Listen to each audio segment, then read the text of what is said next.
Hi everyone. I just wanted to make a super quick video to make sure that everybody made the connection between this whole inverses and switching inputs and outputs business and word problems. So this is pretty simple, but most of the interpretation stuff you do in this section should be kind of review. We already know about interpreting, and it's just connecting that inverses piece to that.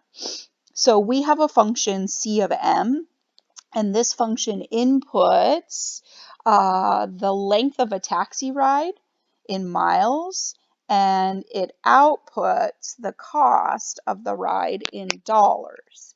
And we're being asked to sort out what the meaning of the statement C inverse of 10.5 equals 14 is. So remember, with inverses, input and output switch. So if miles were the input to function C, then they will be the output to function C inverse. And if cost was the output of function C, it will be the input of function C inverse. So if I was going to interpret this statement, I would say something along the lines, you can word it differently if you want, of a taxi ride that costs $10.50 was 14 miles long, or is 14 miles long. You don't even have to flip-flop the order. You could say a 14-mile long taxi ride costs $10.50. I kind of like switching the order just because it emphasizes for me that this thing is doing things backwards. It's inputting a cost and it's telling me how far I could go, as opposed to inputting a ride length and telling me my cost.